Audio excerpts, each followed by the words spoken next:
எல்லாருக்கும் வணக்கம். இன்னைக்கு ஏஎம்ஜெயின் காலேஜோடைய self finance ப்ரோக்ராம்ஸோட 50th graduation day celebrate பண்றோம். இதுல கிட்டத்தட்ட 1641 ஸ்டூடெண்ட்ஸ்க்கு டிகிரி அவார்ட் பண்றோம். போத் யூஜி அண்ட் பிஜி ப்ரோக்ராம்ஸ்க்குரிய ஸ்டூடெண்ட்ஸுக்கு டிகிரி அவார்ட் பண்றாங்க. இதுல பாத்தீங்கன்னா மேஜரா யூஜி ப்ரோக்ராம்ஸ் ஜாஸ்தி. இதுல கிட்டத்தட்ட 40% ஆஃப் தி ஸ்டூடெண்ட்ஸ் வந்து ஃபர்ஸ்ட் ஜென்ரேஷன் கிராஜுவேட்ஸா இருக்கிறாங்க. ரொம்ப அஃபோர்டபுள் எஜுகேஷன் இங்க இருக்கிறதுனால எங்களுக்கு ஃபர்ஸ்ட் ஜென்ரேஷன் கிராஜுவேட்ஸ் உடைய என்ரோல்மெண்ட் ஜாஸ்தியாவே இருக்கு.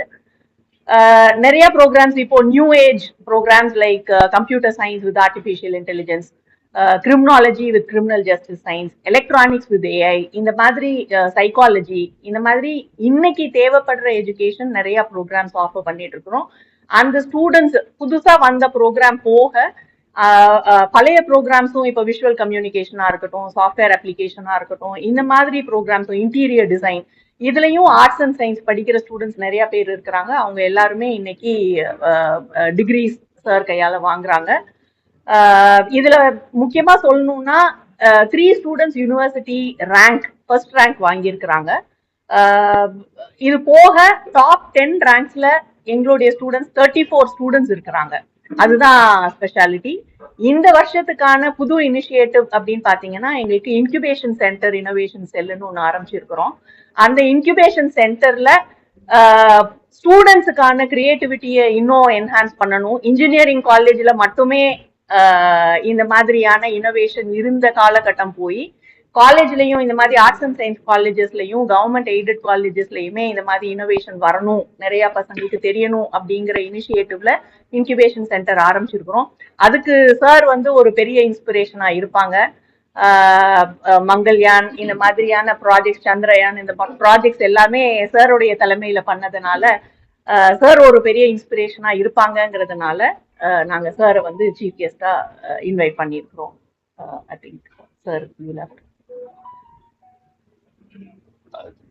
அதாவது ஒரு ஒரு கல்வி நிறுவனம் அப்படி வந்து அவங்க வந்து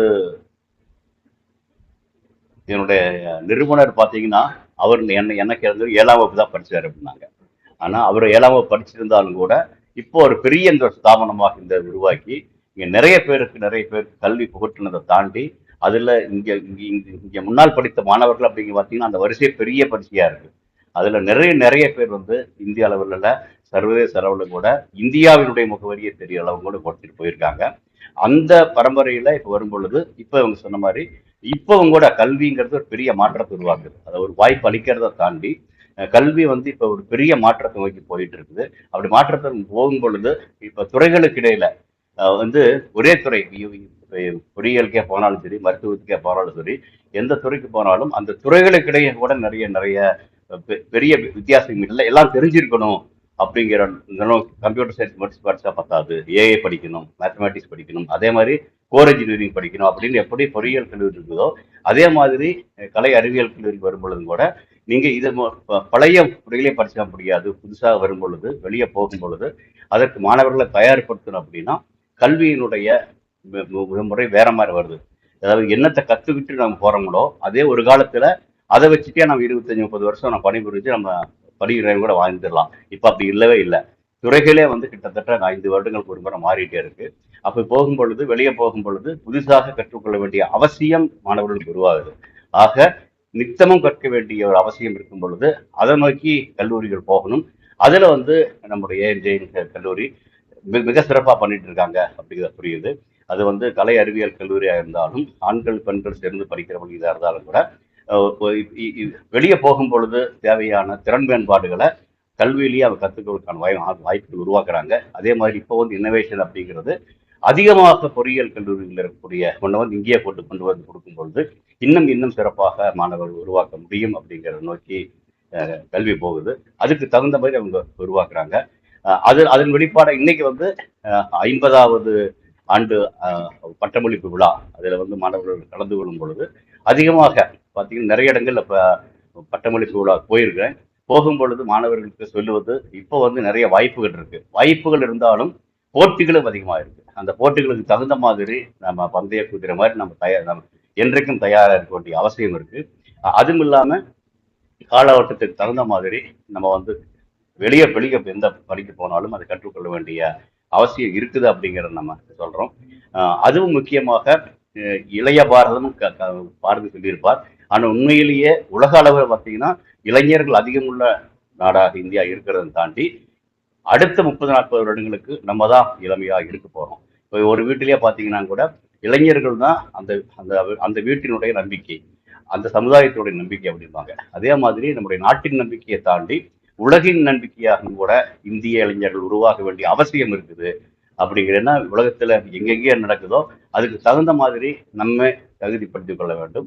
அதே மாதிரி நம்ம இங்க படிக்கிறோம் அப்படின்னா நம்முடைய வீட்டுக்காக மட்டுமில்ல, நம்முடைய மாநிலத்துக்காக மட்டுமில்ல, நம்முடைய நாட்டுக்காக மட்டுமில்ல, உலகம் என்ன வருதோ அதற்கு சேர்ந்து அவங்க கற்றுக்கொள்ள வேண்டிய அவசியம் இருக்குது. அப்படிங்கிற நோக்கி நாடு போயிட்டு இருக்குது. அதுல கல்விக்கூடங்கள் மிக மிக சிறப்பான பணிகளை புரிஞ்சிட்டு இருக்கிறாங்க. இன்னும் அந்த காலத்துக்கு ஏற்ற மாதிரி அவங்கள புதுப்பித்துக் கொள்ள வேண்டிய அவசியம் இருக்குது. அதை வந்து இது மாதிரியான பட்டமளிப்பு விழாக்களில் சொல்லும் பொழுது ஒரு பக்கம் மாணவர்களுக்கு சொல்றோம், அந்த மாணவர்களுக்கு உடைய பெற்றோர்களும் வர்றாங்க, அவர்களுக்கு சொல்றோம், இது ஆசிரியர்கள் இருக்காங்க இவங்களுக்கு சொல்றோம். இது எல்லாம் தாண்டி இது மாதிரி ஊடகங்கள் வரும் பொழுது இது அந்த அந்த கல்லூரிக்கு மட்டுமல்ல, இது பொதுவாக எல்லாருக்கும் போவதற்கான வாய்ப்பு உருவாக்கப்படுதுன்னு நினைக்கிறேன். அந்த வகையில ஒரு ஆண்டு விழாக்கள் எப்படி ஒரு பள்ளி கல்லூரி நடக்குதோ அதை தாண்டி ஒரு பட்டமளிப்பு விழா அப்படிங்கிற பொழுது பட்டம் வாங்கும் மாணவர்களுக்கு ஒரு புது மைல்கல், அதிலிருந்து அவங்க என்ன எப்படி போகலாம் அப்படிங்கிறத அந்த இடத்துல பாடம் கற்றுக்க முடியும்னு ஒரு நம்பிக்கை இருக்கு. இதை தாண்டி கல்லூரி நிறுவனங்களும் மாணவர்களை உருவாக்கியிருக்காங்க அப்படிங்கிறது. இதை இதெல்லாம் தாண்டி நிறைய இடத்த சொல்லுவேன், ஒன்று சிறப்பாக செய்வது அப்படிங்கிறது எல்லாருக்கும் இருக்கணும். தனி மனிதனாக இருக்கலாம், அது தாண்டி ஒரு நாடாக இருக்கலாம், இது மாதிரி கல்வி நிறுவனங்களாக இருக்கலாம். அதாவது சிறப்பாக செய்வதை தாண்டி சிறப்பாக செய்கிறோம் அப்படிங்கிறத உலகுக்கு அறிவிக்க வேண்டிய அவசியம் இருக்குது. ஏன்னா நல்ல செய்திகள் தினம் தினம் வரும்பொழுது அது வந்து ஒரு பெரிய நம்பிக்கை உருவாக்கும். அதை நோக்கி இன்னைக்கு நீங்க எல்லாம் வந்திருந்து இன்னைக்கு நாம் நடக்கக்கூடியதை வந்து நாளைக்கு தெரியும் பொழுது பார்க்கக்கூடிய இளைஞர்களுக்கும் நாட்டிற்கும் ஒரு நம்பிக்கையை நம்ம உருவாக்குகிறோம் அப்படிங்கிற மாதிரி இருக்கும். ஏன்னா கல்வி அப்படிங்கிறது அதன் மூலியமாக திரும்ப திரும்ப சொல்றது, நம்ம கற்றுக்கொண்டு அடுத்த நிலைக்கு நம்மை போவது மட்டுமல்ல, நம்முடைய வீட்டையும் மட்டுமல்ல, தாய் தந்தை அவர்களை மகிழ்ச்சி தாண்டி தாய் நாட்டுக்கு மகிழ்ச்சி உருவாக்க முடியும். ஓரளவுக்கு அதை நான் பண்ணியிருக்கிறேன் நினைக்கிறேன். நான் ஓரளவுக்கு அதை பண்ணியிருக்கிறேன் அப்படின்னா அது காரணம் முழுக்க முழுக்க எனக்கு கொடுக்கப்பட்ட கல்வி தவிர எதுவுமே இல்லை. ஆனா அதே மாதிரி இருக்கக்கூடிய மாணவர்களும் அதை எடுத்துட்டு சரியா போனாங்கன்னா கண்டிப்பாக அவர்களால் நிறைய செய்ய முடியும். அவர்கள் செய்வதை பார்த்து நாடும் வீடும் மகிழ்ச்சி அடையும் என்பதை தாண்டி பயன்பெறும் அப்படிங்கிறது. முக்கியமா இப்ப சொல்லணும் அப்படின்னா நேற்றுக்கும் கூட முக்கியமான காரியத்தை செஞ்சுட்டு வந்தது. அதாவது உங்களுக்கு எல்லாம் தெரியும், ஈரான் வார் நடக்கிறதுனால இப்ப வந்து நமக்கு வீட்டுல எரிவாயு இருக்குமா, சமையல் வாயு இருக்கா அப்படிங்கிறத தாண்டி இப்ப நீங்க ஏதாவது ஹோட்டலுக்கு போனீங்கன்னா கூட இல்ல இது பூரி சொல்ல முடியாது, இந்த சாதனங்கள் செய்ய முடியாது அங்கே, ஏன்னா அங்க வந்து எல்பிஜி இல்லை அப்படிங்கிற மாதிரி போகுது. பல துறைகள்ல இதோட எல்பிஜி இல்லை அப்படிங்கிற பொழுது கட்டுமானத்துக்கு தேவையான இரும்பு ஆலைகள்ல அது எல்லாம் குறைஞ்சிட்டு போயிட்டு இருக்கு. இது எல்லாம் மாற்றி ஏதாவது செய்ய முடியுமா அப்படிங்கிற வகையில என்ன பண்ணலாம் அப்படிங்கிற பொழுது இப்ப இது வரைக்கும் விண்கலன் அனுப்புறதுக்கு வந்து கிரையோஜெனிக் யூஸ் பண்ணுவோம். கிரையோஜெனிக்னா என்ன, ஆக்சிஜன் ஹைட்ரஜன் சேர்த்து அனுப்பும் பொழுது பெரிய விசை வருது, அனுப்புறோம். இப்ப அதையே வந்து கொஞ்சம் மாத்தி பார்த்தோம்னா நம்ம இருக்கக்கூடிய தண்ணீர் இருக்கு இல்லையா, அது வீணா போற தண்ணீர் எடுத்தாலும் கூட குடிக்கக்கூடிய தண்ணீர்ல இருந்து தண்ணீர் எல்லா இடத்துலயும் வந்து ஆக்சிஜன் ஹைட்ரஜன் இருக்குது. அங்கிருந்து எடுத்தோம்னா அந்த எரிபொருளை எல்பிஜி விட சிறப்பான எரிபொருளாக நம்ம உருவாக்க முடியும் அல்ல, உருவாக்கி இருக்கிறோம். உருவாக்கி இது வந்து நம்ம வீட்டினுடைய சமையல் அறையில் இருந்து இரும்பாலைகள் வரைக்கும் எந்தெந்த இடத்துல எல்லாம் நம்ம வந்து கரியையோ எரிவாயுவாக எல்பிஜி யூஸ் பண்றோமோ இந்த இடத்துல எல்லாம் உபயோகப்படுத்த முடியும் அப்படிங்கிற வகையில போயிட்டு இருக்கோம். அது செய்வதற்கு நிறைய இளைஞர்கள் தேவை இந்த முனைப்பாடு செய்வதற்காக. ஏன்னா அறிவியல்லையே முக்கியமான அறிவியல் அப்படிங்கிறது முதலாக தீய கண்டுபிடிச்சது. தீய பார்த்து பயந்த மனிதன் தீயை எப்படி உருவாக்க முடியும்னா அதுதான் முதல் அறிவியல். அதிலிருந்து தான் சமைச்சு சாப்பிட்டான், அதிலிருந்து எல்லாமே வந்துச்சு. ஆனா அந்த தீயை எப்படி உருவாக்க வேண்டும் அப்படிங்கிறதுல ஒரு தப்பு பண்ணிட்டான். மனித சமுதாயமே தப்பு பண்ணிடுச்சு. ஒரு காலத்துல மரங்கள் எரிக்க வச்சாங்க, நிலக்கரிகள் எரிச்சாங்க, பெட்ரோல் டீசல் எரிச்சாங்க. அந்த வழி தப்பா போயிடுச்சு. திரும்ப அந்த வழியை சரி செய்ய வேண்டிய அவசியம் இருக்கு. அந்த வழி தப்பா போனதுனாலதான் இன்னைக்கு இந்த கோடை இப்படி இருக்கு, அடுத்த வருஷம் எப்படி இருக்கு, அடுத்த வருஷம் எப்படின்னு சொல்ல முடியாம போயிடுச்சு. ஸோ அந்த வழியை வந்து நம்ம வந்து சரி பண்ண வேண்டிய அவசியம் இருக்குது. அதை சரி பண்ணுவதற்கான அவசியமும் அவசரமும் ஈரான் போர் உருவாக்கி இருக்குன்னு நினைக்கிறேன். இதை வந்து நாம ஒரு சந்தர்ப்பமாக, இது ஒரு சவாலான இதை வந்து சந்தர்ப்பமாக எடுத்துட்டு ஒரு சிறப்பான பணியை இந்தியா செய்ய முடியும் அப்படிங்கிற நம்பிக்கை எனக்கு இருக்குது. நிலவில் நீர் கண்டுபிடிச்சதை தாண்டி அந்த நீரை வச்சுட்டு திரும்ப உருவாக்கக்கூடிய தீயில வந்து வருங்கால சமுதாயத்திற்கு எந்த பாதிப்பும் இல்லாத உருவாக்க முடியும் அப்படிங்கிற ஒரு இடத்துல இருக்கிறோம். இதுல வந்து செய்ய வேண்டியவர்கள் இன்றைய இளைஞர்கள், அந்த இளைஞர்களுக்கு எடுத்துட்டு போக முடியும்னு பாக்குறேன். இதை ஊடகம் சிறப்பாக செய்ய முடியும். இந்த பணியை எடுத்துட்டு போனாங்கன்னா இதை சரிய செல்லும் பொழுது அடுத்த தலைமுறை இந்த பூமியில் எப்படி இருப்போம்ன்ற பயத்தை தாண்டி அடுத்த தலைமுறைக்கான நம்பிக்கையை நம்மால் உருவாக்க முடியும். அது கல்விக்கூடங்கள்ல தான் முடியும். கல்விக்கூடங்களும் அதே மாதிரி மாணவர்களும் சேர்ந்து போகும் பொழுது இதை ஊக்கப்படுத்துவதற்கு இது மாதிரி ஊடகங்கள் இன்னும் சிறப்பாக செய்ய முடியும்னு நினைக்கிறேன். அதுக்காக நீங்க திரளாக வந்திருந்ததை பார்த்து எனக்கு ரொம்ப மகிழ்ச்சியா இருக்கு. இதுக்கு மேல ஏதாவது உங்க கேள்வி இருந்துச்சுன்னா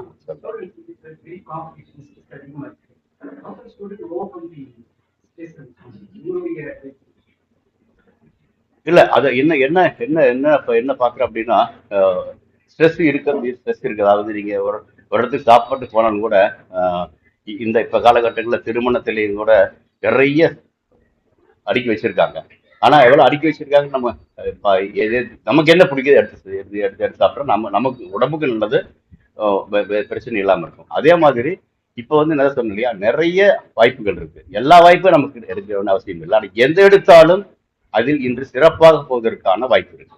அது எந்த துறையா இருந்தாலும் சரி, நீங்க எந்த துறை எடுத்தாலும் அதில் நாம் சிறப்பாக நீ செய்யும் பொழுது நீ உன்னை அடையாளம் கொண்டு கொண்டது, உன்னை அங்கீகரித்து உனக்கு அதற்கான சன்மானம் கொடுப்பதற்கு கண்டிப்பாக தயாராக இருக்குது. ஆக உன்னை என்னதுக்கு தகுதியா இருக்கிறியோ அதை எடுத்துட்டு போனீங்கன்னா மனதுக்கு பிடிச்ச மாதிரி இருக்கும். அது கண்டிப்பா மேல கொண்டு வர முடியும்.